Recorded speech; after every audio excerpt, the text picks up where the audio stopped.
Just behind me is Broughton Hall.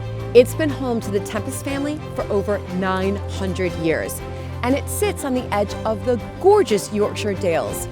Broughton Hall Estate has evolved in the 21st century to Broughton Sanctuary, which is a space that is rooted in nature and well-being, and I'm going to be experiencing this today.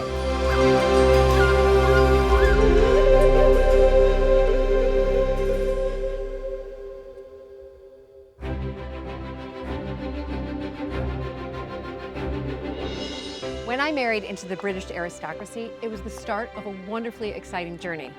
But for an American girl from a small town outside Chicago, that was also a little daunting. I live with my husband Luke, the Earl of Sandwich, and our family at Mapperton House in Dorset. Living in a place like this is a joy, but also a challenge. And every day we're aware that we're preserving a very special part of Britain's heritage.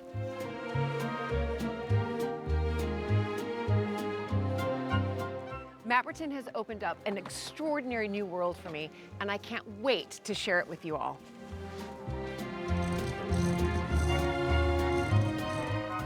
So if you love castles and manors and stately homes as much as I do, please join this American Countess as I journey into the British countryside in search of some of Britain's finest historic houses.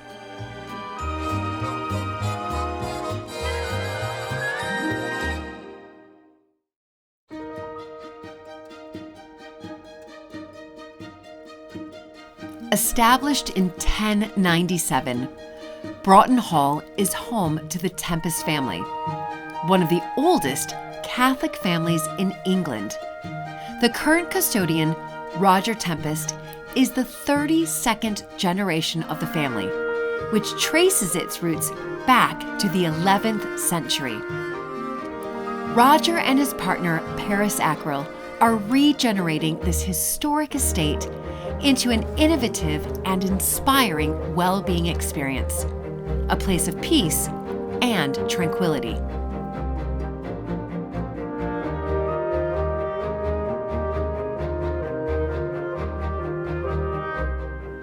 Hello! Hi, Julie! Oh my gosh. Welcome. It is so wonderful to be here. Welcome to hello. Broughton. Wow. Nice to see you.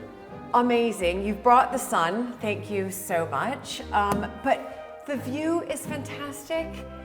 The hall, I mean, and I can't wait to get out onto the wider estate just to see all the changes that the two of you, the power couple, have done, because you have really transformed this place into something that I think no other historic house owner that I can think of, and I filmed in a lot of places, have done. So we're going to talk about that a little bit later. Look forward to it. Yeah. We're really excited to have you here. You are.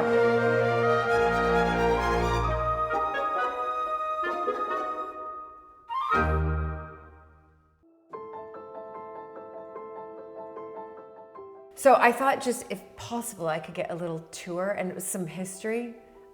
That would be wonderful. So where am I? Where am I standing? I've just walked in. Where am I? What is Where this are called? you? Well, this house actually is 1597, the core of it. Right. So it appears very Palladian, and it was Palladianized. This bit you're in is 1597, and this conservatory was the very last bit added, which was 1855. Okay. So there's been a lot of alterations as Yes. more children came on the scene. We're a Catholic recusant family. Okay. So we've had many guests arriving through this door, but a few unwelcome ones, like Cromwell, who took over the house and hung, drawn, and quartered my ancestors, so it wasn't great. No. But there's still a chapel in the house, so we are a Catholic recusant family. So Oliver Cromwell came Yeah. in. Wow. Yeah, he Here. took us over. He took For you a over period for of a time. period of time. And then, like all families, you had to pay fines, and finally got Yeah, it because back. you're Catholic. Yeah. Yeah. So we've had 1,000 years in this area. So I'm the 32nd generation of Tempest. And And can I just pause right there, because that's pretty extraordinary that not only 32nd, but of course it has survived 2 world wars. It wasn't pulled down. It's still in the same family. It hasn't become a school or, you know, or something commercial as far as corporate. It's still in the same family. yeah, it is. And it's been down one little point, which is quite interesting to the modern viewer maybe. There was 32 generations of the eldest son, so to speak, or Right. who was the oldest. available male line. So it was Sir Roger Tempest in the 11th century, and I'm Roger Tempest now, but and the next generation is Aya, our daughter. Yeah. Oh my goodness. So the 33rd custodian is going to be Aya. Okay, that gives me chills. Yeah. That is fantastic. That era has descended upon us. Yeah. But over the 20th century, you're right, the two world wars were pretty bad. My grandfather was in the Somme.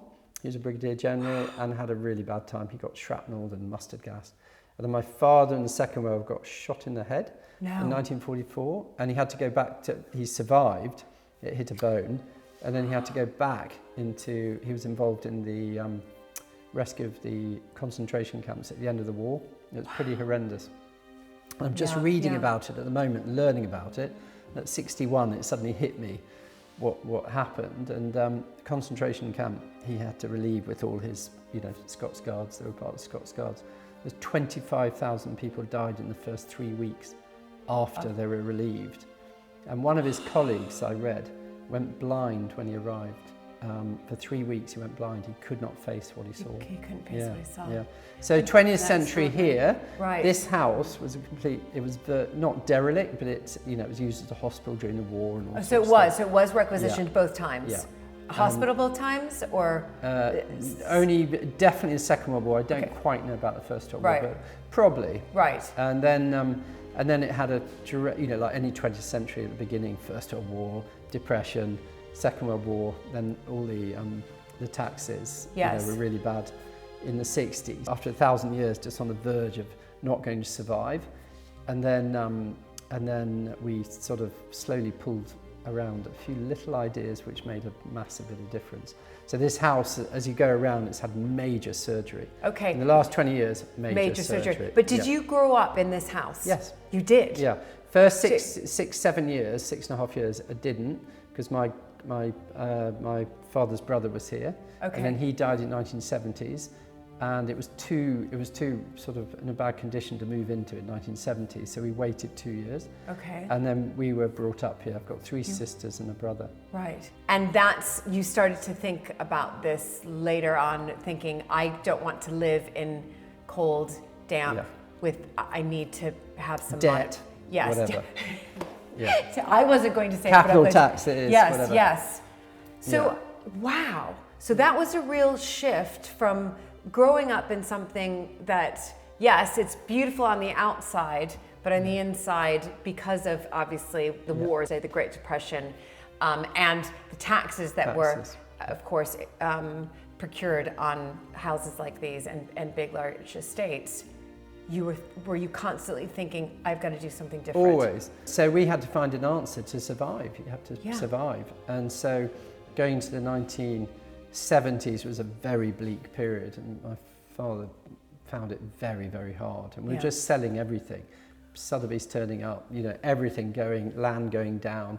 And there was virtually about one person who worked here. I mean, there was no good for the local community, no good for anybody. So what we did in the early 80s, we suddenly realised the death of distance was upon us, and all these old buildings like stable blocks, piggeries, old farms and things, they could be generating, in effect, jobs was the foundation of it. So we got the jobs going, and we ended up from 52 companies are now based here with 700 people working. Yeah. So it just completely, this huge alchemy went on. Right. And that's in the old buildings, which you'll see later. You were like looking around and you're like, we've got all of these amazing buildings. Derelict buildings not being used. Yeah. How can we bring back life to them, but also bring back sort of jobs? Jobs are the core. Yeah. Because they mean all the secondary effects from it. The pub's busy, the church is busy, the school's busy.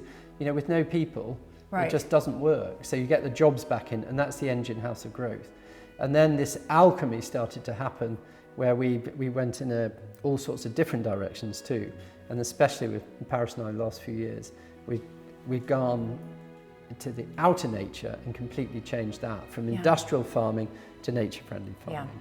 And completely changed that, and that's very exciting to see the changes. And I know we're both very aware of it. Yeah, I can't wait to see that, because of course we're doing the same thing at Mapperton, and it's always fun and interesting and enlightening to come and visit other estates that are doing something similar, and to sort of, in one sense, share ideas, but also to look beyond and be like, look at it working. It's really working. So I can't wait to get out on the estate with you and look at that. Yeah. But then let's touch on, before we go on the tour, touch a little bit about the two of you. Then you've done even more. I mean, you're just constantly transforming the estate here. Yeah. And it's now not just nature restoration outside. The two of you have something that, are doing something that, of course, I love, which is well-being. Yeah, the inner transformation Yeah. work.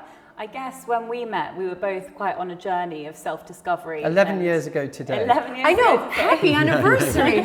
Thank you. And so we were talking a lot, in our first few years of being together, of the problems that we're facing in the world.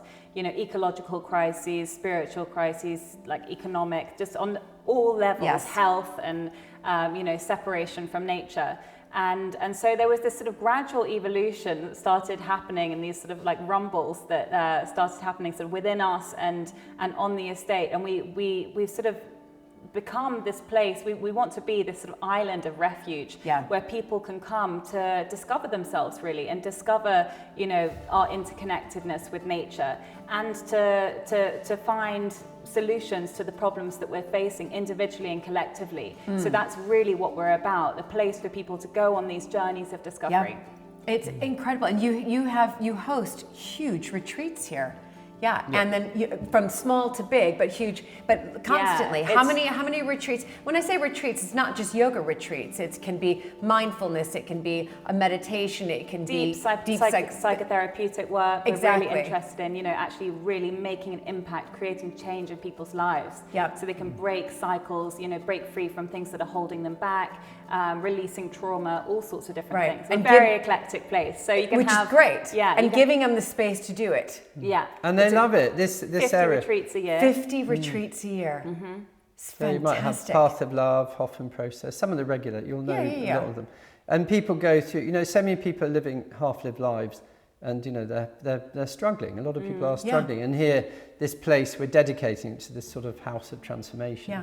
And so you've got this big alchemy change from what this place was and what it is now. Yeah. And it's actually very exciting on the ground, because suddenly it can be this great force for good without any doubt, and it's sort of contributing, this wonderful social output. So the house is used every day. Yeah, we do films here like All Creatures Great and Small and Gentleman Jack and all these sort of things, but we're also we'll get 50 people, sometimes up to 100 people staying all over. We have 20 retreat houses too.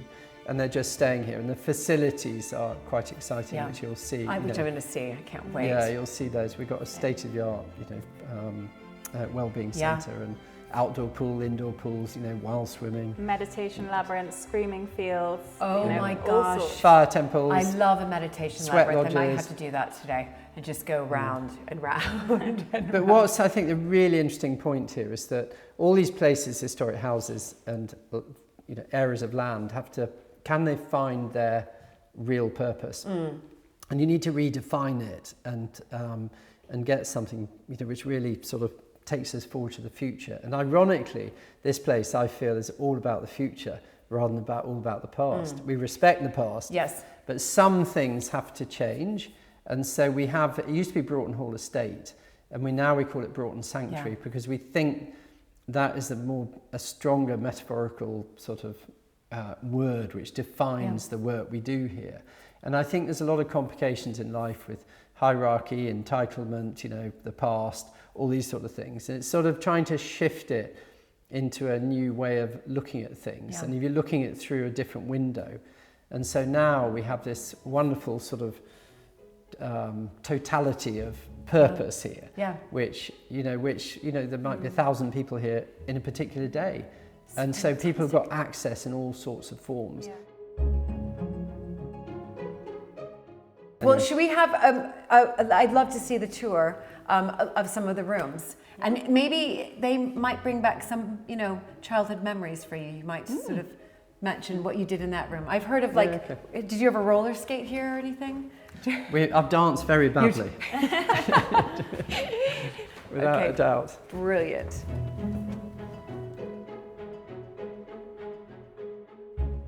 So this is the library. Yes. And It's a beautiful room, actually. It is Love it. lovely, lovely colors. And do you have memories of this when you were younger? I mean, was this a library when you were younger? Yeah, It was. always. We've done Okay. it. We've done it. There's this thin line between, you know, when you're restoring a house, making sure you're doing it in a very authentic way, Yeah.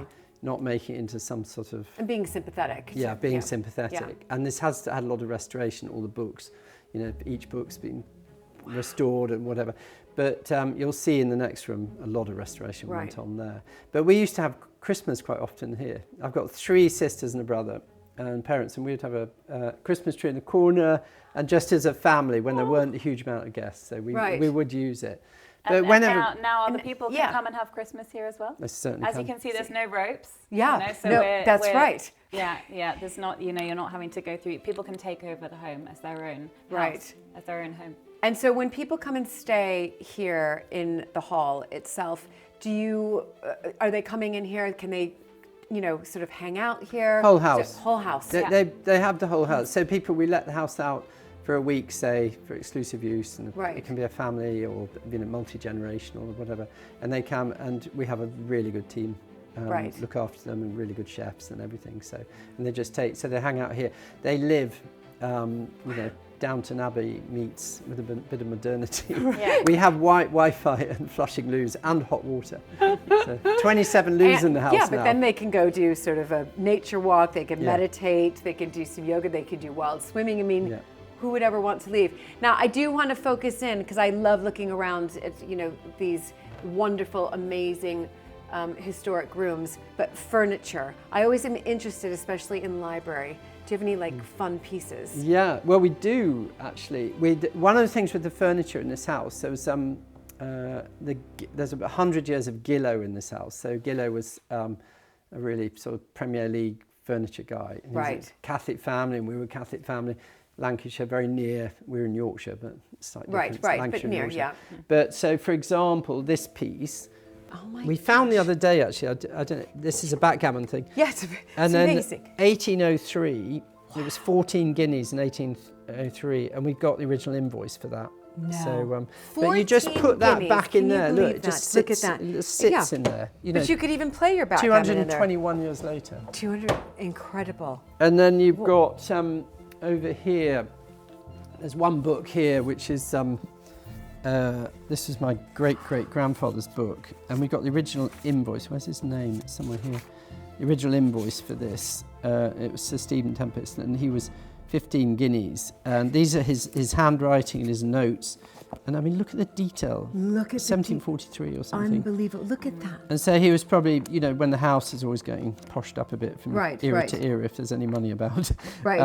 This is what they would think Yeah, they'd look to possibly that. want to Batty's, what was it called? Batty Langley's designs. It's In- sort of the interiors it of is. its day. It is, it is. How wonderful. And also what's so nice is they come into a room like this, and it's not just filled with ancestors, it's the both of you are with your daughter. I mean, fantastic. It's a cozy, you know, yeah. it's obviously it's a grand historic house, but it has a cozy family feel. It's warm. Yeah, absolutely. And you two are the living history. You're making memories that, you know, that your daughter will be able to tell that, you know, one time my parents were filming with this American and walked through this room. But do you see, I mean, and that's what's so wonderful, is that it's constant memories. It's not a museum. Yeah, and all of this human endeavor, all of this creation, you know, it's a place where we can celebrate the best of the old with the best of the new, and where you can come and experience that and live it for yourself. Yeah, absolutely. All right, do we need to go back out that door? No, the exit? we've got a secret situation. Oh. A secret. We're passing, actually, you were talking about visitors. This is when Joan Rivers came here. Oh, good old And Joan. she came here. Looks good there. She was amazing, actually.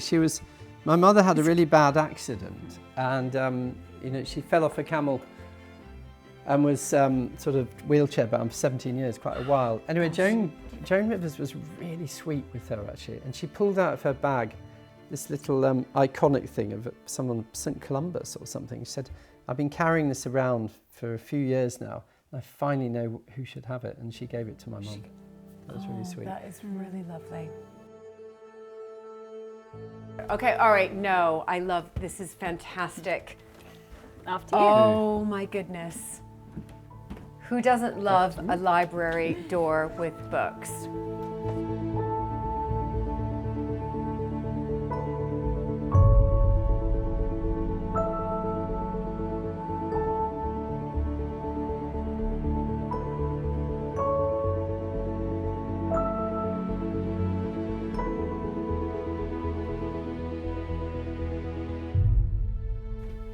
Oh my goodness, it's beautiful. This is the green drawing room. This is the green drawing room.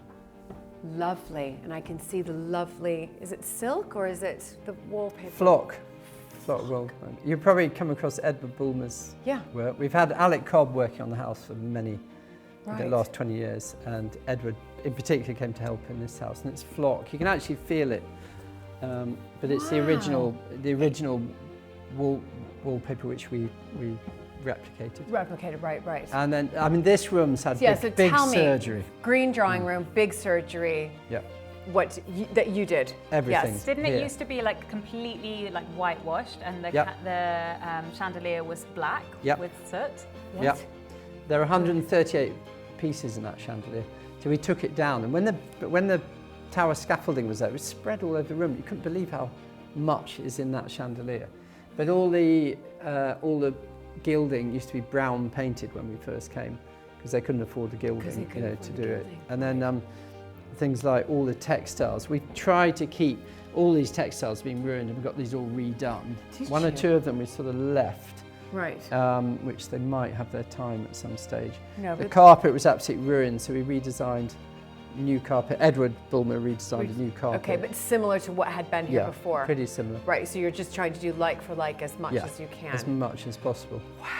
And then paintings, we bought a few new paintings just over there. Had a lot of businesses away from here to try to fund this place, which is like this eating pool. And you bought back a lot of paintings also that the family had lost over time. Okay, so you were able to, in some cases, retrace where the paintings had gone, and then waited for them to sort of come back up for. Yeah, and it's quite tricky, tricky doing it, but we did it, and we quietly did it, and so we've, the main thing, this house, I think, is all about human endeavour at the end of the day, and you've got all the history, and it's amazing history in amongst all this, but human endeavour is so important. Absolutely. And the craftsmanship and everything. And it's lovely that everybody, I suppose it was quite highly personalised to certain eras, my family and all the team who worked here, whatever. But now it's, it's just shared. It's part of our nation's heritage and everything. Yes, and everybody shares in a different way. So it works well. Extraordinary. In terms of paintings in here, it's sort of classical Grand Tour Italian-y sort of feel, but those two are very good paintings. They're by Fabre, and they've been actually to museum exhibitions, and I feel he's a very handsome ancestor, that one. But it says Florence 1812. They had a house just above Florence in Fiesole. And then his wife was Elizabeth Weld from Lulworth down in Dorset, and she had 15 children. Down in Dorset, there we go. She 15. And she's only, 2 didn't survive, but oh my goodness. That's remarkable. When you know your ancestors, it is pretty amazing. We have an archive room here, which is quite special. Yeah, I would love it. Full of the history and knowing little bits of information. So archiving is my sort of passion beyond obsession. Yeah, exactly. So I would probably love it. I have heard about that actually. So you've got ancestors from Dorset. Yeah, she was. She was. Yeah, she was. There we go. So I could look a little bit deeper and possibly, I'm sure it's going to happen. There's going to be a Montague connection. I'm sure there is. I'm sure there always is. There's always a connection. Now, on my left, I've noticed that because I assume that that's your family motto. Exactly. Now, I don't. Knoweth as thou find, so it means love as you find, which is a really beautiful family motto because, as you know, there are many slightly darker ones, kill and be killed. Yeah, all that kind of thing, death and destruction or whatever. But yeah, ours is particularly beautiful. But also what you're doing here at Broughton Sanctuary, and again, that whole notion of well-being, nature, love, kindness, compassion, and it's in your Yeah. I mean, that is... I mean, we're quite lucky to Okay, have that that, is unbelievable. And it's more relevant than ever, I think, because Yeah. working on outer nature and inner nature, and it just sort of sums it up. Right. It So all there's some ties together. Yeah, it does. Yeah. It's unbelievable. It's meant to be.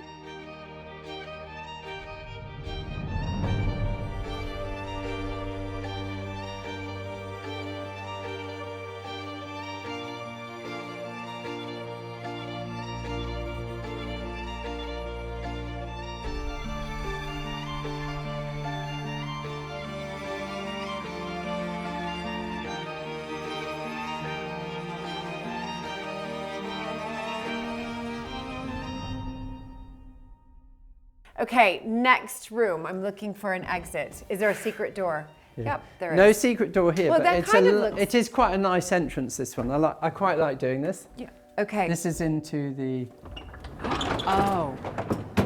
red drawing room. This is so lovely. And we would hang out here quite a lot. Love this color. It's beautiful. It's like a good, it's like, I know it's the red drawing room, but it's like a good plum. It's good Rich. plum. Yeah.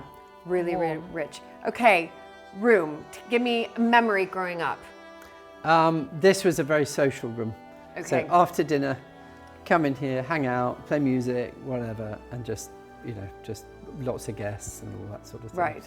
But I love this room actually, I really do. This has had a lot of restorations. So these curtains actually took 4 years to do.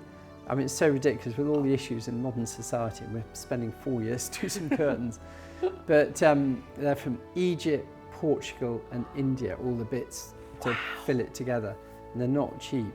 No. But, trying to preserve the atmosphere and getting things Yes. right is really important. Yes, and of course. And then in here you've got this fireplace. It's called a Sylvester fireplace. And it generates 3 times the heat roughly of a normal fireplace because it's like a radiator on its side. Yes, I see that. Very clever. Because as a child, being brought up in this house, it was very, very cold. Right. And so a fire was like, yes. Was it just, were the yes, fires please. constantly on? They were a lot when we can, I mean, it was very frugal living. Yes. We're in the dining room, with lots of coats on and everything. It was such a different atmosphere. Now we have so many people using this place and restored so much. It's like vibrant every day and it's positive and everybody uses it. Yes, yes. And we've had in this room, can you remember when that tribe, the Yeah. Guatemalan Mayan elders Yeah. were here? And I thought, they'd want to be up at the Wellbeing Centre or somewhere else. In Avalon with kind of the purity of the space, but no. No, we They- want to be with the ancestors. They wanted the ancestors looking down so they could really feel the ancestors here. And so we've had cacao ceremonies in Have here, you? genuine, like the Yeah. real stuff from the source, in these rooms. So this beauty right here, you mentioned coming in here when you were younger, music by the fire. Was this here when you were growing up? Yeah, I have to be honest on this one. There was another piano, and then a museum rang up and said, "Could you look after this piano for us?" Right. And so this piano actually used to belong to Sir Walter Sterndale Bennett, and I don't know. I think Chopin's played on this piano, so it's quite special, and it is actually used. But we do get, I don't know whether you know the band James, and they write some of their albums here. And so we have, and they had a #1 this summer, which was all written at Broughton. So we have a lot of living creatives. room concerts. Fantastic. Yeah, we have, haven't we? Tim Booth in there. Right, brilliant. Yeah. But it's wonderful to hear that it's all being used. You've All the got time. music being created, then cacao ceremonies, and a group coming in here wanting to feel the ancestors. So it's diverse. It's diverse. And then you That's suddenly brilliant. realise these places can be a wonderful force for good. And, they're contributing on all sorts of, amazing levels. And someone said, Andrew Harvey was here, the writer, I don't really know Andrew, but he, philosopher, and he said, Broughton's like a field, a metaphorical field, and people come in for all sorts of different reasons, even a little bit and a big bit, and someone came for lunch one day and he stayed for 7 months. Yeah. So there's a beautiful Rumi quote, and it goes, "Beyond ideas of right doing and wrong doing, there is a field, I'll meet you there." So we like to be this kind of field where we can go beyond all of the polarities and kind of come together, no matter what religion you're from, no matter what background. No matter what your politics are from, Yeah. you can just come here and have clear thinking and connect authentically. Yeah. You sort of rise above all the polarizations is one of our precepts probably. Yeah, you Yeah. can And it's connect a lovely with- place to be. Yeah. No, it is. I can feel it already. But the cacao ceremony, I love that. Yeah, we always Brilliant. we always say we're a place to connect within, to connect in community, and to connect to nature. Yeah, I feel it.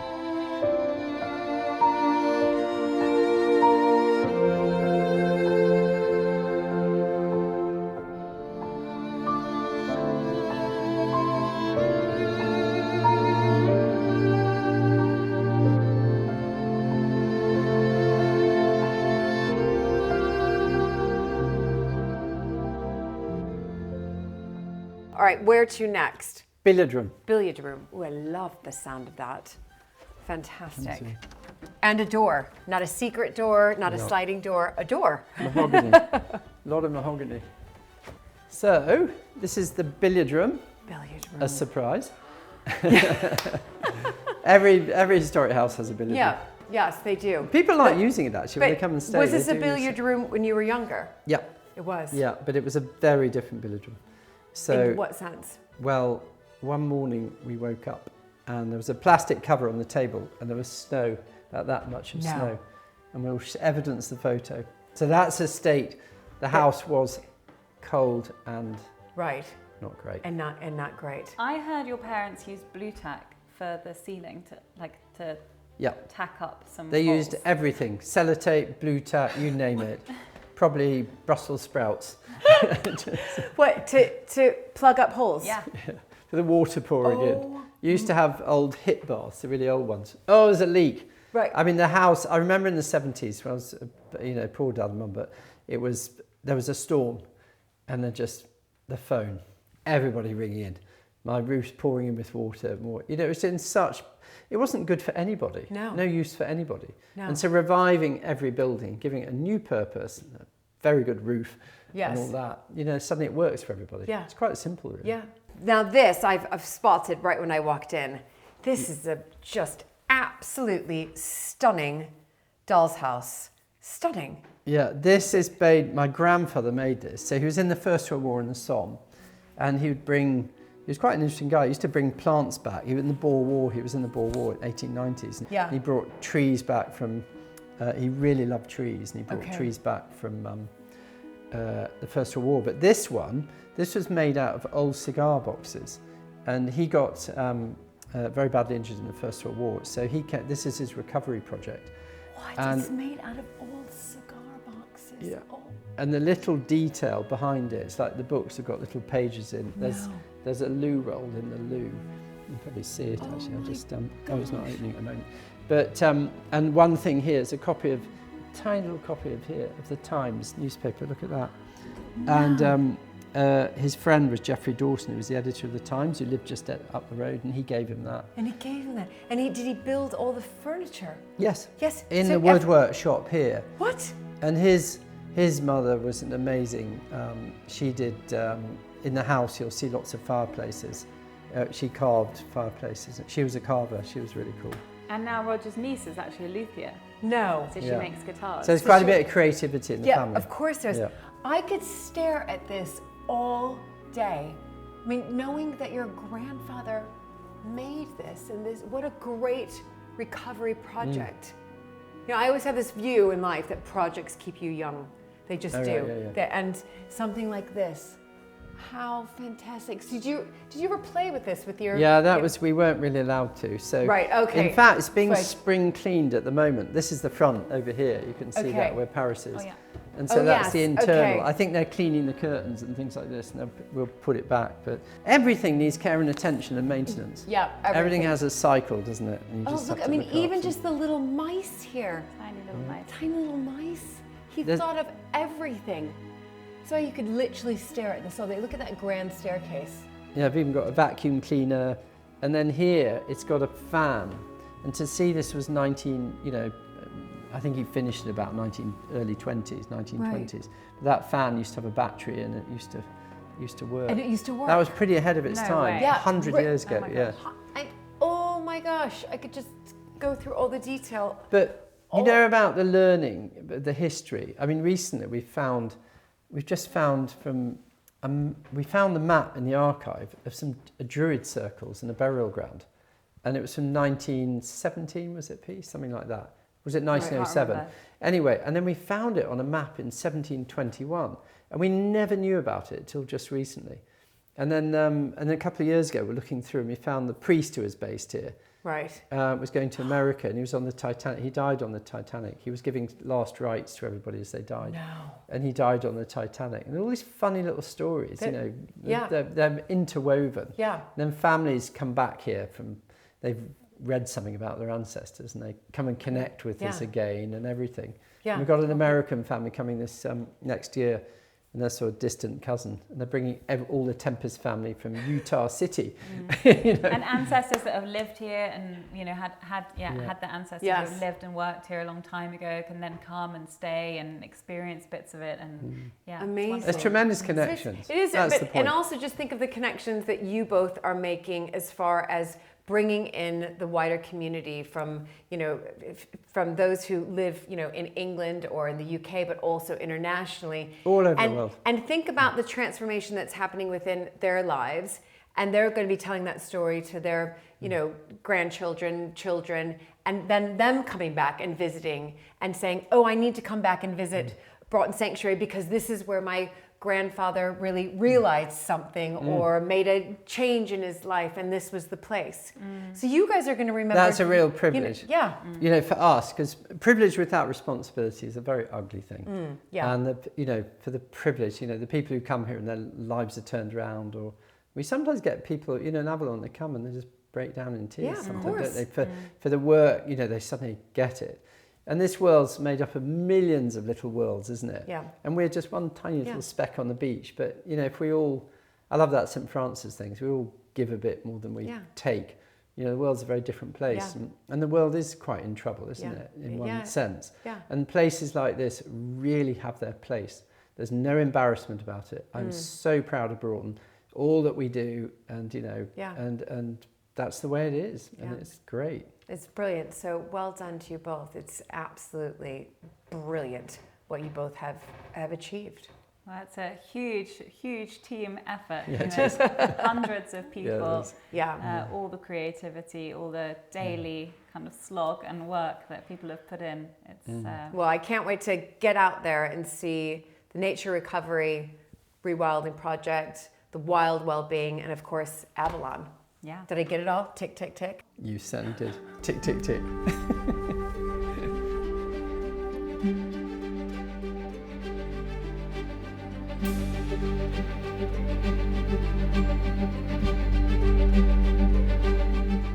The Broughton Sanctuary Estate, on the edge of the Yorkshire Dales, spans some 3,000 acres, with 1/3 forming a nature recovery program where nature is being given every opportunity to thrive. Paris and I joined Kelly Hollick, nature recovery lead at Broughton, to see how the landscape is changing and reviving. Well, lovely day, Yeah. and which is fantastic. Yeah, It's always nice. Look at that, we have the sunshine. So I can see here, there's a lot of tree planting that you've done, that you're doing right now. Is that right? Yeah. So we've done 4 years. We've kind of started our nature recovery journey Right. 4 years ago, and our Right. first kind of phase has been on the trees. Okay. And so we've done 4 years of planting. So we planted 330,000 sort of native trees and shrubs across You've done 330,000 Yeah. planting. We've done 4 years of tree planting, so we kind of started the journey 4 years ago, didn't we? Sort of 2021. And our first phase was concentrating on getting trees back into the landscape. Okay. So we only had 5% tree cover on the estate. Wow. And a lot of that was like the non-native plantations. Yep. So we only had like a few sort of ash, which we've got problems with Yep. as well, Yep. and sycamore and hawthorn, and there was very little of it. And we've also got this compacted soil and tight grass from all of the kind of tens of decades of sheep farming that we've had. So yeah, we kind of kick-started it with getting trees back into the landscape. So we planted 330,000 trees. Yeah, in order to create an impact, we needed to like physically plant the trees because the soil was so compacted. And that's from all the sheep, the Yeah. grazing of the sheep for over decades after decades. Is that right? Yeah, just like, just compacts the soil basically. All of the, yeah. Tiny So then roots. planting the trees, then all of a sudden, because then the roots will go out and sort of, in one sense, move the soil around. Am I saying that correctly? And it rather than the sheep compacting it, it's starting to break it up. Yeah, it's basically helping also. So you can see like this grass, we've got lots of different grasses and wildflowers coming through now. Yeah. And it's becoming a lot more kind of dense and rich. So all of the roots are helping to kind of slow the flow of water runoff into the local streams and things. Yep. So we're helping with flood management in Yep. the local area as well. Wow. Fantastic. And 330,000 trees. Yeah, over 330,000 hectares actually, interestingly. Oh my gosh. Yeah. And it's 18 different species of native Yeah. broadleaf trees. Wow. Yeah, and so with the planting, sort of the design of it, we have tried to mimic sort of natural zonation. So Okay. we've got these different canopy heights. So we've got areas of high forest where we've planted like oak and lime, alder and Right. aspen. We've got big open glades within the woodlands, and then these kind of high forest areas feather down to these medium-sized trees, and then on the outside it's kind of scattered shrub around. We've also planted a lot of wood pasture. Yeah. So these are these like clumps of plants which kind of mimics how trees would naturally grow. So there's kind of key like tree species surrounded by these thorny shrubs Yes. with this big open land which allows for a bit more sort of that kind of shifting cycle. Yes. So yeah, there's kind of lots of it was sort of like a lot of design thought went into the actual planting of it. Yeah.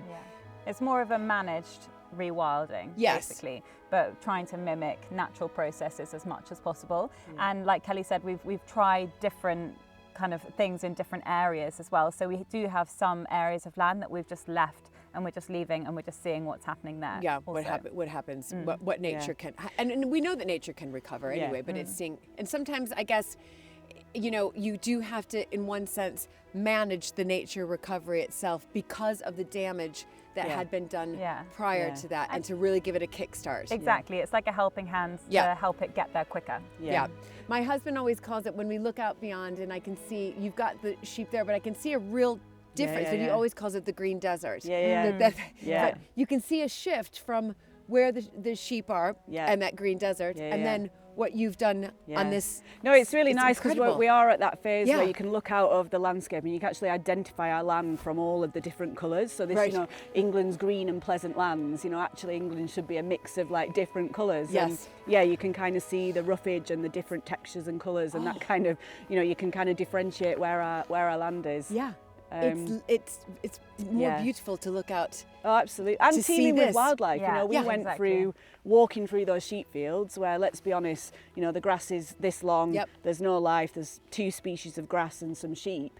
You walk through these long grasslands now and they are literally teeming with insects, aren't they? There's like crawling at your feet, buzzing at your head. That brought in the small mammals, so there's voles running as you walk in. That's brought in the bird of prey. So we did have barn owl, buzzard, kestrel, but we've just got an influx of them now. We had, how many eggs was it we had this year? 41. Yeah, and we've had an osprey on the land, we've had a stork on the land. Wow. And we had someone recently who was he does quite a lot of nature photography on the land, and he saw 10 barn owls in like one hunting in one field. One field, and at like 5 a.m. in the morning or something like that. It was and 10 together. the speed at which it returned. So when we first started, I was a little bit we'll get the trees in like 20, 30 years. Will we see some biodiversity? But actually, that first year and just letting the grasses grow. It happened within sort of 6 to 9 months. This sort of like build it and they will come. Yeah, it's so true. It's amazing just to see, again, what you've done here, but also you did mention you've got the voles coming back, and we know that the biodiversity from these lovely long grasses and, birds of prey coming back. But have you put any animals on, sort of on the estate that help with that whole nature recovery and rewilding? Yeah, so we're now into what we are calling the phase of the beasts, which is an exciting phase to be in. So yeah, our first, as Paris was saying, the first 4 years were really kind of kick-starting that degraded landscape. So, getting trees back in and kind of creating a foundation at you know, time is of the essence. So for us, it was, yes, it will naturally regenerate, but that could be centuries. So the trees have gone in. We've done 4 years of that. We're now introducing animals into the landscape. So we've got Iron Age pigs, which we can go and see. So they're kind of mimicking what the wild boar would have done. They're also helping break up that compaction and expose that bare soil. So we've got them, and we've got some cattle that have just arrived on no fence collars. Okay. And they're, again, kind of, you know, so with the animals, for us, it's about having different species that all eat differently, graze, browse, rootle, scruff things up, rub on things, and that mix kind of collectively, they're helping to kind of create that diversity. Yes. And so it's exciting just bringing them in and already seeing that difference that they're making. Yeah. It's, you know, and you're not in control of it as well, which is Yeah. lovely. You No, know, like release them and see what happens. Exactly. It's so fun to see, because we've got Tamworth pigs, but I love watching them rootle. Yeah. They go so far in. You don't realize it. All of a sudden you're like, oh Yeah. my gosh, they are. Yeah. Yeah. I think what's super cool about them, I was reading actually that, you know, they're ploughing. It's like nature's plough, but the way that they do it, they're not destroying any of the mycorrhizal network. Right. So they're kind of doing that, whereas if you're ploughing with machinery, Jeez. you're going too far in and it's destroying all of that. So what they're doing is kind of just the perfect balance of leaving what's needed and you know, breaking up the compaction, which isn't. So it's just like, well, it's just harmony, isn't They're it? clever.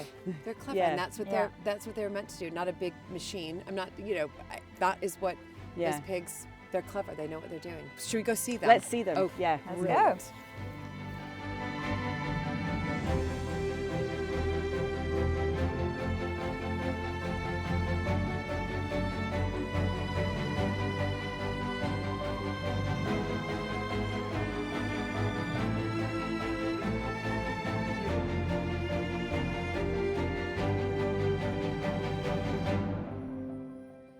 Look at Yeah. this one. Come on.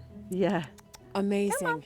Yeah, the other two. So- the other two take a lot longer to come up. They've been here yes. for sort of 2 to 3 months. Yeah, and you can already. I mean, these are the little beds that they've made. Okay. I know. So when we first got them, when I was watching them, they were kind of going off, pulling up these big tufts of grass, Right. and like walking on. And I thought, what are they doing? So I like followed them down, and they were basically making themselves each a little cozy bed.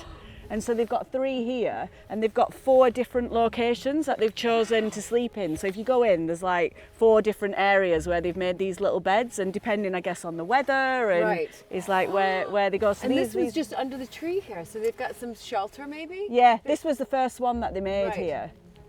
Yeah, you can kind of see it, and they're kind of getting in it.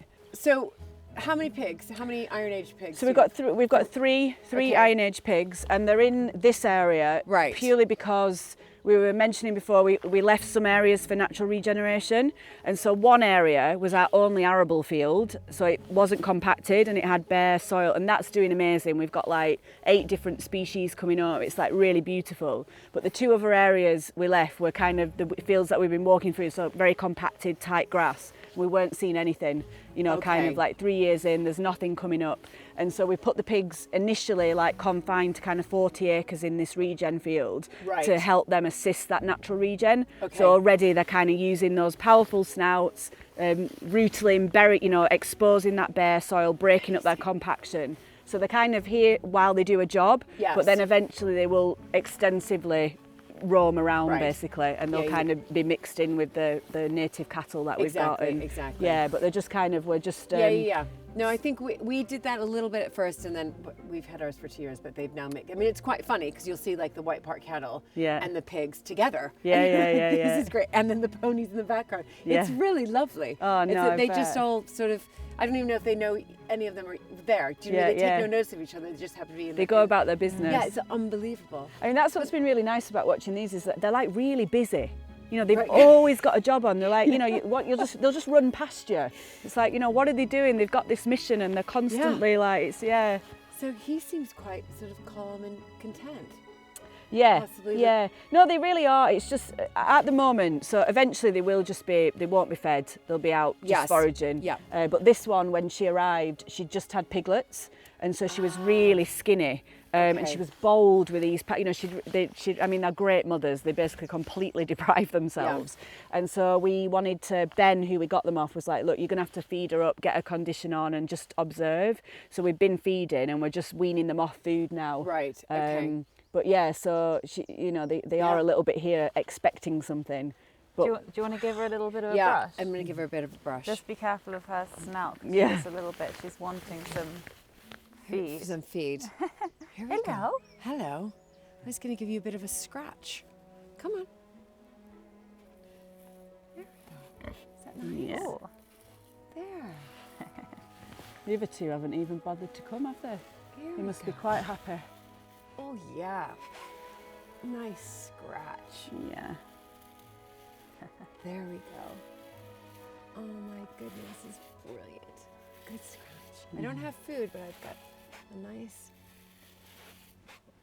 broom here. Oh, so nice. Yeah. so they don't Like- they don't sort of stay together during the day. They're sort of They off on they their will have own been missions. together. Yeah, Okay. they will have been together, and I think the other two have just thought, oh, I'm just going to stay where I am. I think they'll literally just. She doesn't have they- food. I think they are. Do you want to try calling them once more? Yeah. Come on, pig. Come on, pig, pig, pig, pig. Where's your sisters? Go get your sisters. Go on. I mean, we can have a walk down and look at the grassland. And you can see some of the work, and they might be over there.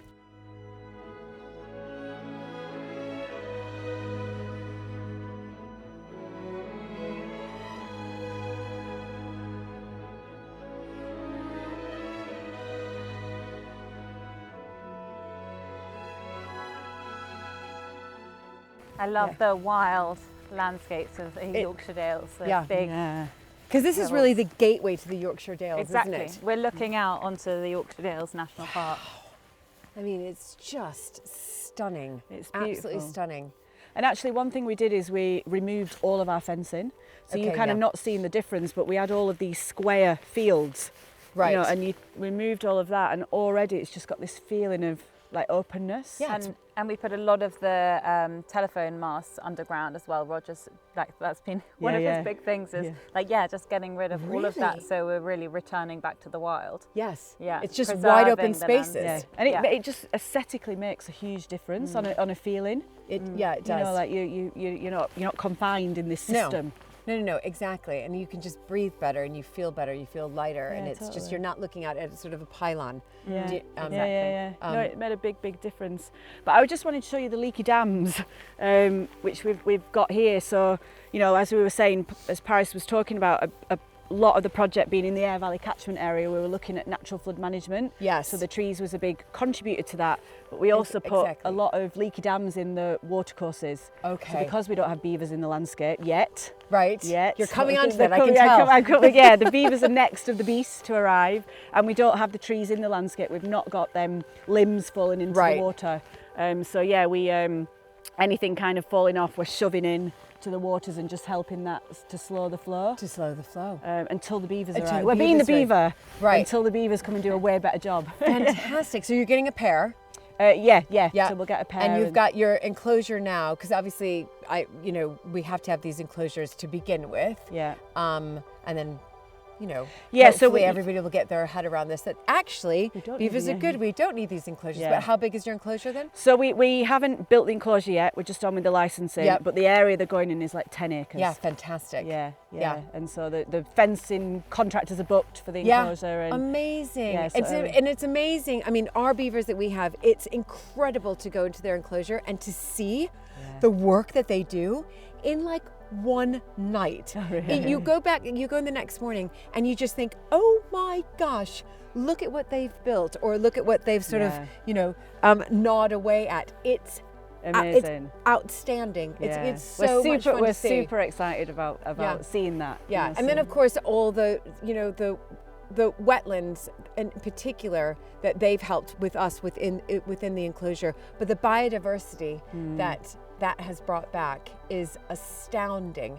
I mean, just even seeing like so many dragonflies all around when we go into their enclosure, it's incredible. Yeah. No, nice. Well, you're exciting me even it's more. so about it. exciting. Yeah, It's yeah, so yeah. exciting. And we have a specific wetland area that we're going to be restoring as well, down by the River Aire, right? Yeah, you can just sort of see it. It's just in the valley bottom there. Okay. Yeah. So we've got the River Aire was straightened for the railway line. And so you can see where the old oxbow is, and it is actually functioning as a floodplain, but it's draining really quickly, so it's not wet for long enough really.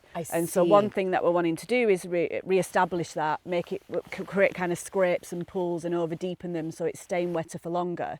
But this area is also where our farming for wildlife is. So we were talking about how we've got these two sort of models that intertwine. We've got rewilding, which our aim is nature restoration, and we've got our farming for wildlife, where our aim is food production. But obviously the biodiversity is a byproduct of farming, and meat is and food production is a byproduct of the rewilding. So it's just kind of a different focus.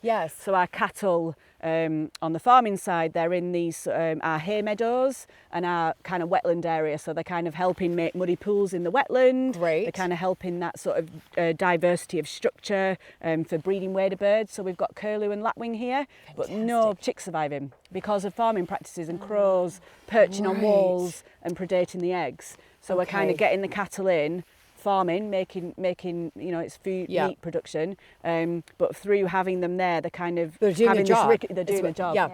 And that's the thing, because quite a lot of people, you know, hear about rewilding and they think, oh, you know, especially within the farming community, there's a worry about food production. But, you know, firstly, we waste so much of our food, which is an issue which really needs to be looked at. And secondly, you know, a lot of like our rewilding land or managed rewilding nature recovery that we've been doing has been on our sort of worst quality soils. And then the regenerative farming and food production can go hand in hand with those you know, it's nature-friendly farming with the models that help to support biodiversity and support nature. And with, you know, why also there will be food production naturally is because there aren't natural predators. So we have to keep the numbers down. And, you know, especially right now with all the trees that we've been planting, we've had a lot of deer coming, and then, you know, we have to cull some of the deer. And it's amazing meat, you know, no hormones, no chemicals, really wild, natural, very good for you. Absolutely. And the meat will be sold here as well and locally. And a lot for our local community, and then people who are coming here with our hospitality and, you know, the transformational retreats that we're doing, they'll all be able to eat the food off the land. It's incredible. And that reminds me, I want to hear all about Wild Wellbeing and what you're doing here. I mean, it's just right up my street. And you guys are so inspirational. So, I'm excited to hear about that. Because we've got this rewilding of the land, and what kind of is unique to Broughton is the rewilding of the spirit. Fantastic. Oh, I can't wait to dive into that. This has been, honestly, this has been heavenly. Not just because the weather has it's been good. has cooperated, but it's just also fantastic just to be with the both of you and really hear your insights and your knowledge and your passion. It's coming from both of you. What you're doing here at Broughton Estate. We love it. It's incredible. We do love it. I can tell. It definitely comes across. So really, it was brilliant.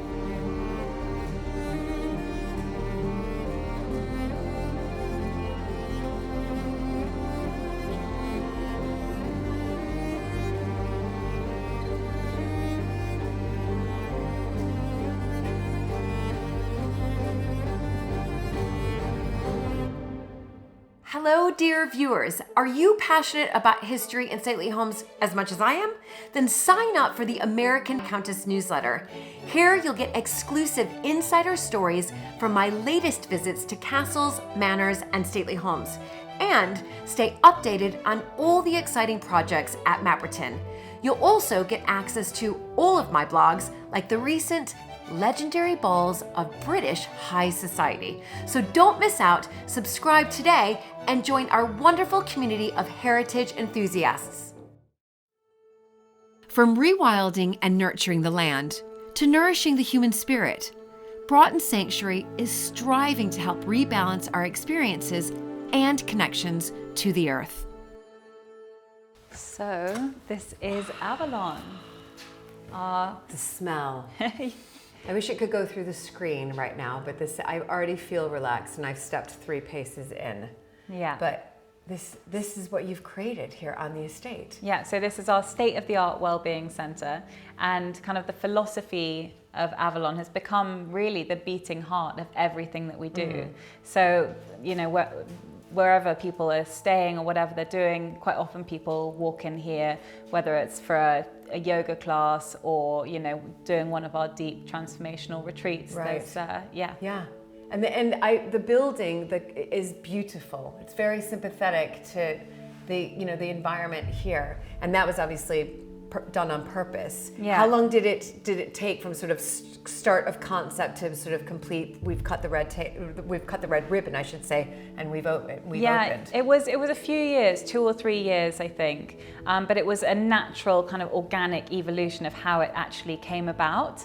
But yeah, it was really important for Roger, especially to really make it sympathetic with the hall. You know, the hall being this beautiful and historic architecture, to have something that matched that in the quality. And you know, the modern buildings do actually work very well alongside that, as long as it's, you know, feeding in well with the rest of the landscape. Yes. And we've incorporated a lot of biophilic principles within here, so you're kind of feeling nature from the inside. You know, big glass cantilevered, you know, looking out into nature.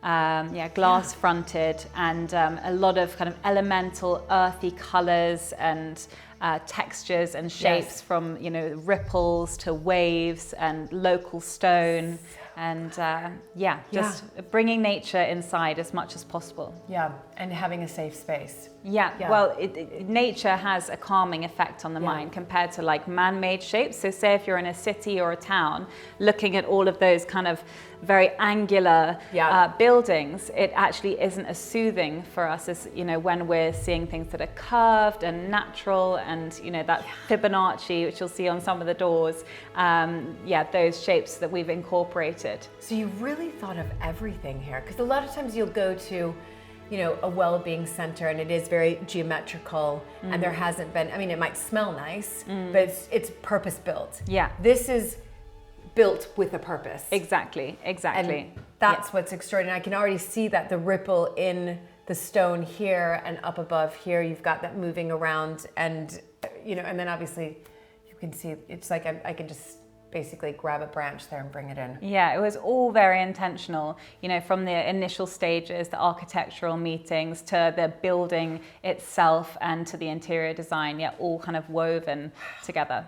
Oh, great. Well, I cannot wait to explore this. Yeah, let's go and have a look.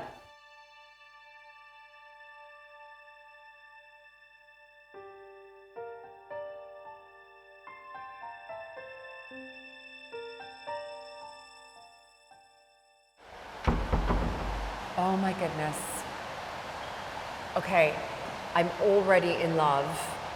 I wanted to jump in, but I won't. Or I wouldn't jump in, I would gently step in.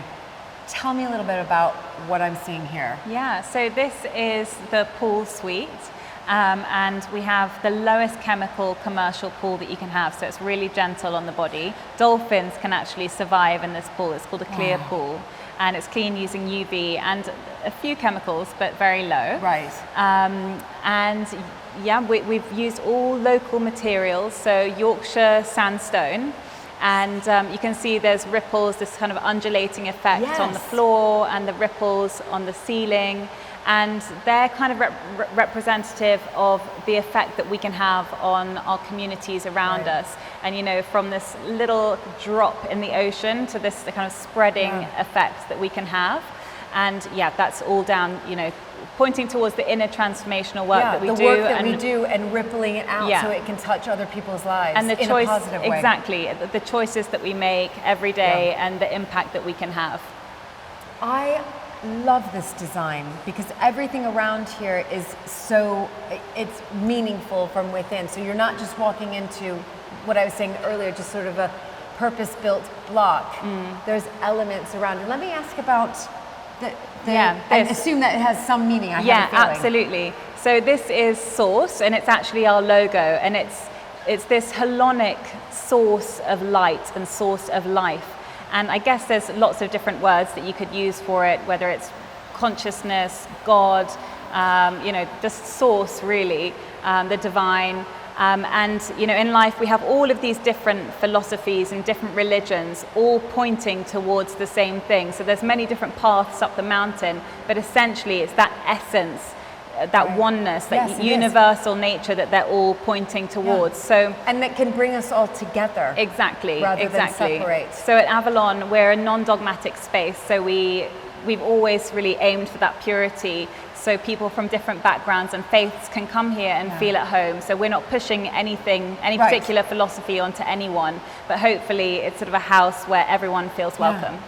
I actually, and I'm not just saying this, I actually really feel like the energy in here, and I look out there, and that woman, I mean, I want to be her. I want, if I... You are her. Yeah, I'm just, that is extraordinary, that sculpture. We call her Madonna.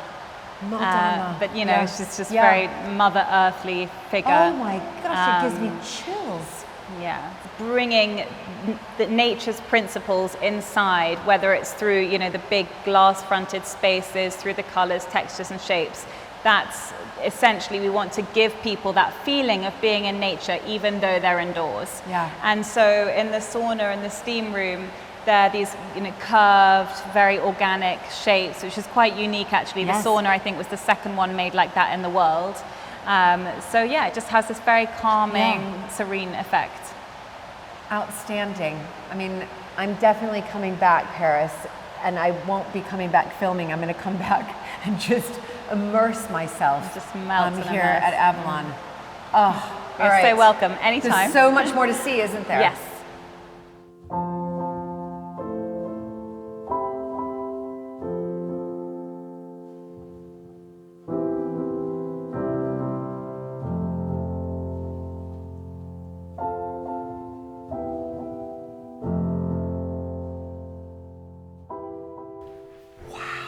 So this is the nest. Yeah, this is You want to amazing. practice yoga up here? Yeah, I'm like, when can I come back and bring my yoga mat?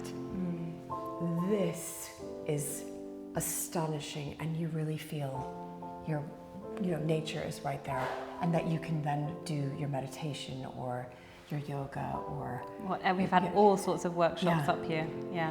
So this is really, you know, Avalon, this was this big vision that you and Roger had. But it's much more than just some type of well-being center, isn't it? Yeah, it's really, you know, we were talking when we first got together, we were both very much on a journey of self-discovery and, you know, talking a lot about what was happening in the world and what was breaking down and what is breaking through. And both of us kind of had this yearning to want to share some of the experiences and essentially the healing and freedom that we've got to experience from the journey that we've been on, and we want to share that with the world. You know, we're not missionaries or anything and pushing any particular agenda onto anyone, but really there's so much potential that we have as human beings, and you know, we've really lost our way. I think we can all agree that we're facing so many problems, and we've, you know, so many wrong turns, and it's like, what are we doing, you know? Like, always busy on our phones, disconnected from nature. We've lost that sort of beingness and connection to our essence. We've lost spaces to come together in ritual, to, you know, release trauma, to release emotion, to come together and celebrate. We've lost, you know, connection with the earth and where things are coming from. And, you know, that gratitude and the ability to really just rest back into our beingness. Yes. And so, yeah, this is a space for all kinds of discoveries. And we've had so many different thought leaders and thinkers from all walks of life, from all over the world, really. Yeah, you have. And that's what makes this place so different. I mean, I felt it when I walked into the door, and I'm a yogi myself, and well-being and has been very much a part of my life, and also helped me, I think, come back to my authentic self, peel back the layers, and rediscover kind of who I am, but also connect with other human beings who also might be going through something similar, so that you don't feel alone. Yeah. And that's also really important. And this is what you've created here by having these retreats, these workshops. Like-minded people or people who are struggling or going through something can come together and not just work alone, but work with others and work with a professional. Exactly. So beautifully put. Yeah. Okay, so I can come back, yeah? Any day. Oh, I can't wait. Paris, unbelievable. I'm coming back. Good.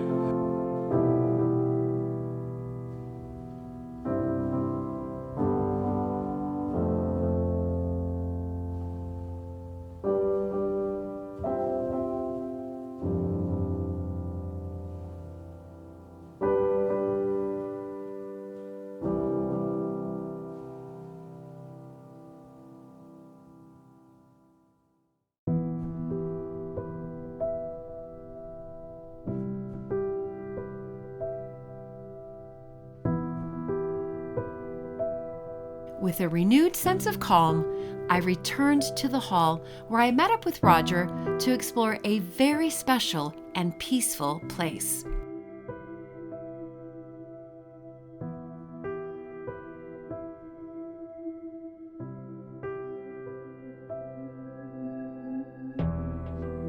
Okay, can I just start off by saying what I find so wonderful, interesting, and unique and odd at the same time are chapels inside these historic houses. So tell me a little bit about the history here. I mean, and this is stunning, by the way. Yeah, it's beautiful. It's very peaceful in here, and it's still really well used. There's still services, everything. But the old chapel was probably in the centre of the house because we're Henry VIII and all that business. Right. Being Catholic, we had to hide. So we've got, priest holes. Do you have priest holes? Yeah. And so, and then this was when you're allowed to be a bit more formal. Right. I mean, it's quite hidden in the house from the outside. Yes. But when you come in, it's pretty out there, isn't it? Yeah, no, it is. And the color scheme is fantastic. And so when were the interiors? This interior is quite late. They remodeled it in the 1890s. Yeah, I was about to say it's about Victorian. It's quite Victorian. Yeah. But it's a beautiful, Mum worked for all her life with Mother Teresa and organisations. So she was very, she was coming every day. She loved it, I think I saw a photo of your mother and Mother Teresa in the library. Yes, you would have done. Yeah.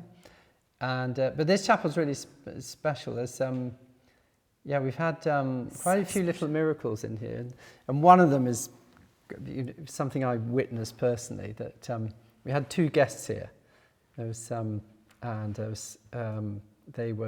one was actually from Norway and Presbyterian or something. I don't know which one it was, and George and Sarah, who was Greek Orthodox.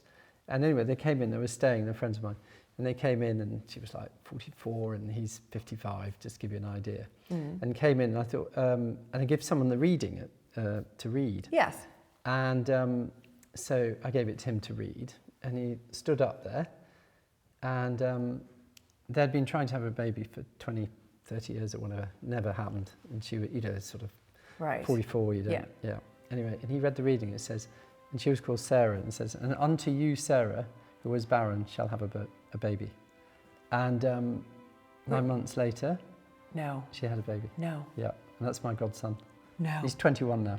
That's what an extraordinary story. Yeah, true. Did you know that the reading you were giving him had that? No idea. No idea. You just said, here's your but reading. Lovely, and there've been a few other things, and it's just lovely That is But lovely. it's very well, it's quite well used here. It's sort of small, you might get 15 to 30 on a Sunday. Yeah. But it's the parish church too, but it's like odd being, Yeah. But it's lovely. Everybody comes when we have retreats. People come and sit in here, and sometimes a few readings. But it's a beautiful little jewel, really. It really is, and it's so special. And you can, again, like what I felt all around the estate already, is just this incredible energy. There is just energy on this estate. What you and Paris have done, and again, the energy comes from ancestors as well. And but here, All the generations. yeah, all the generations. It's beautiful. How wonderful. So there we go.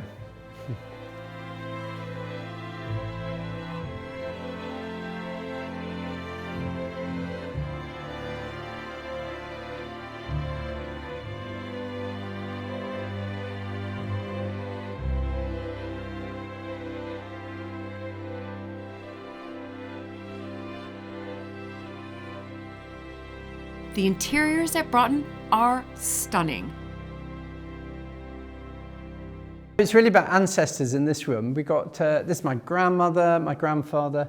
Right, she's a beauty. Yeah, she was a beauty. Yeah, wow. They were friends. Look at her, the way she's holding her string of pearls. Yeah, I mean, Valerie, I knew her.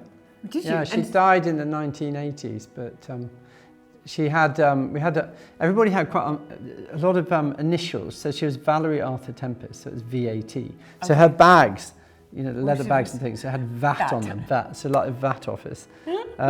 My father's initials were HRT. My brother's initial, he's Piers Martin Tempest. Okay. PMT. It goes on and on. Yeah, that's brilliant.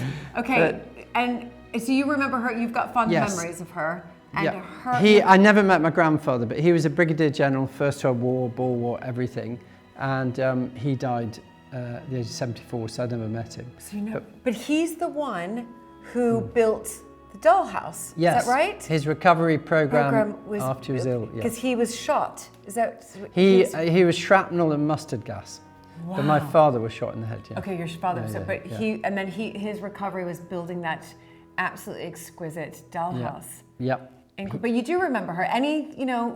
She was, she moved to London in later years when we moved up here, and she was just very of her time. She was very, very beautiful, and she mixed a very, all the royal family and all this sort of thing. She was very, she was just, and very, just. So she was Valerie Tempest. Yeah, Valerie Tempest, okay. yeah. Okay. And then great-grandparents are here.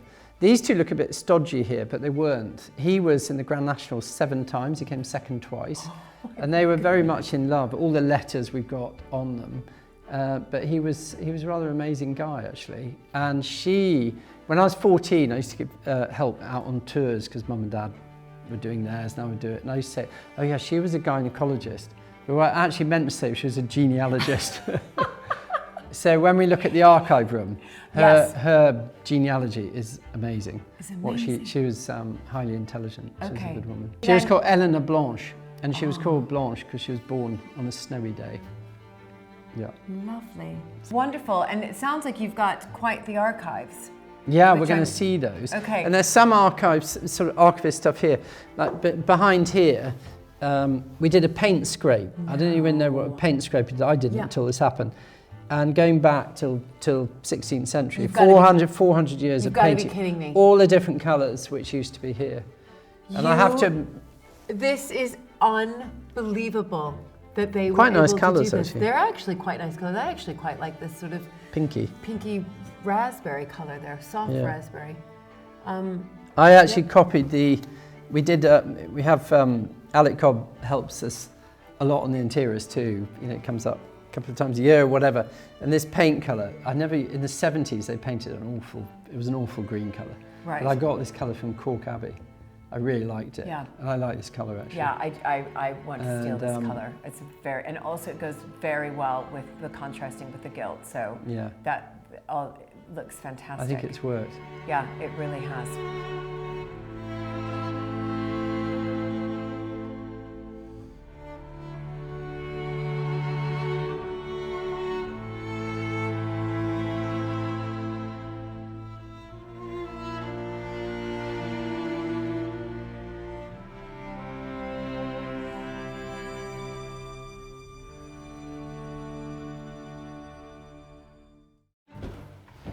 So What's this? One Another of the, secret one door. of the 97 rooms in the house. Can I repeat? One of the 97 rooms in the house. You're going to love this. So this is where my great-grandmother, she did a lot of carvings. And, Yes, you And mentioned. this is all her equipment. So you can see What? all her equipment. So she would carve fireplaces, all sorts. She was really good, actually. Oh my And we're going to see goodness. one of her fireplaces later. She. then Okay, the- I cannot believe this. This is like golden. Now it makes me want to get into woodworking when I see this. And then here, this is where my grandfather, who's in this picture, that's him there. Right. That's him there. He built the doll's house. So he's the one who built the doll's house. Yeah. This is. Yeah. Okay. So they make it in here. And there is So they were in here. They were actually in here. yeah, You're- they're working here. They would It's their work in here. workshop things. Look it. Oh my gosh. Yeah. Roger, this is. Quite sweet. It's really sweet. Quite sweet. And I love this little bit actually. This little bit there is really nice. There's no fun like work. I really like that. Especially when you're doing work that you love. Yeah. Like And woodworking. in classic, you quite find that we put Drummond, sort of classic country house stuff. Right. I don't know what we do. This is okay. I'm so glad I saw it. Chains for paintings. Yep. There you Carry go. them up. Hanging them on the picture But rail. this is country house life. This room epitomizes country house life. But it's unbelievable that your great grandmother Yeah. had all this equipment. It was in here. I'll show you the fireplace just Okay. here. All what right. She did. Let's go see that. And then I'm going to come back one time and just sort of do even deeper exploring. Okay, that's my favorite room in the house. Really?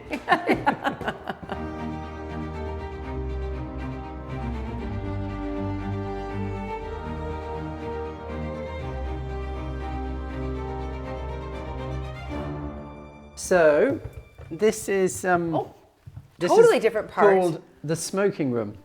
The smoking. And actually, Paris and I used to live in this wing up to a couple of years ago. It's very homely. I like it, and a great view. Good view there. Yeah, fantastic view. And you know, we went in the woodwork room to see Yes. my great-grandmother's tools, all Yes. her carving, and she carved this I fireplace. don't believe it. I don't. Yeah, she was. No. She did amazing. Quite a few of them. Amazing Your ones. your great grandmother yeah, did carved this. that, yeah. And it's, you can see that Loweth as our finds, the Old English. Yep. Love as our finds again. This is unbelievable that she created this. Yeah. How did she obviously she taught herself. She's self-taught, presumably. I don't know her story, but she was just very, we got quite a big creative gene in the family.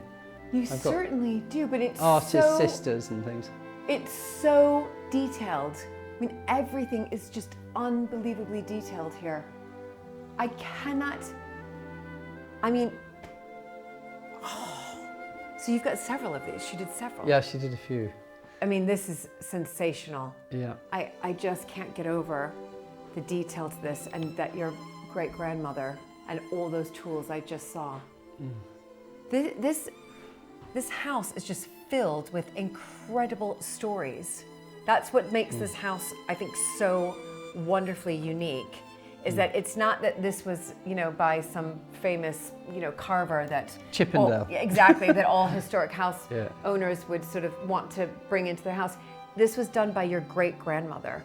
That's what's unbelievable. And you've just, and that dollhouse that you showed me, you know, that was done by your Grandfather. Your grandfather. And he made that in the woodwork shop too. Right. But the great thing, I think, all these country houses and everything, a lot, you know how practical it is. And you have to be practical. Yes. You know, 1 minute you're cleaning out a loo, the next minute you've got, I don't know, a frog caught in a gutter or something. It's so you know, true. whatever's happened. Yeah. And you have to be really practical. And I think a lot of people might think, oh, we might be sitting here with our Labradors and just sipping port. But unfortunately, the life of a historic custodian is very, very different. It's very different Yeah, from, I yeah, think, what people believe to be the the case. reality. Exactly.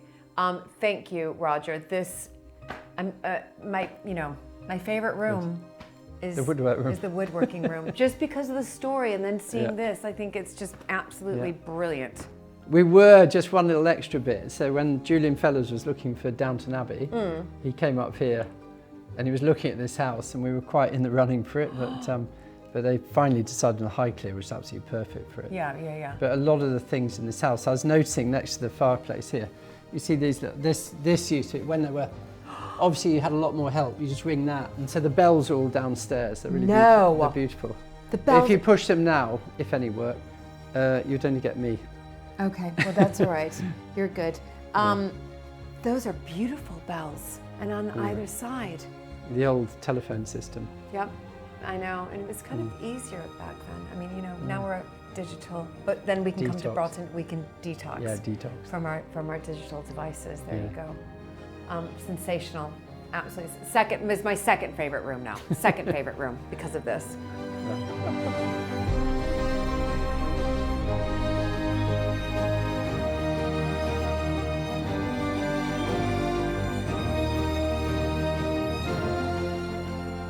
Roger had promised to show me one room which, for me, topped them all.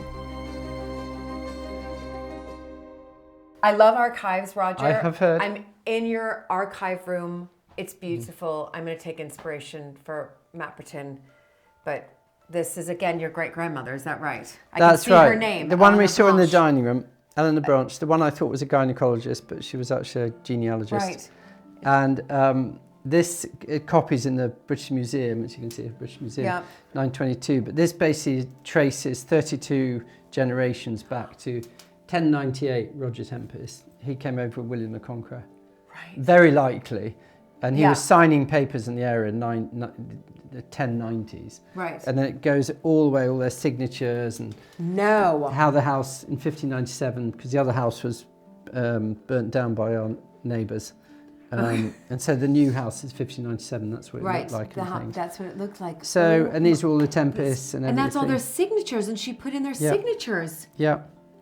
Is your So- signature in here yet? No, but if you look at this one, Yeah.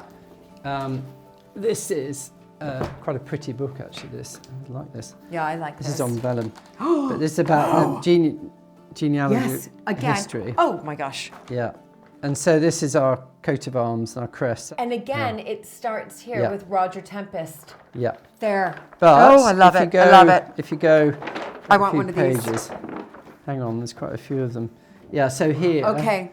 This is like my that's my parents. Yeah, and I see Eleanor Blanche there. Yep, my that's favorite her. woman in your That family. is Yep. her.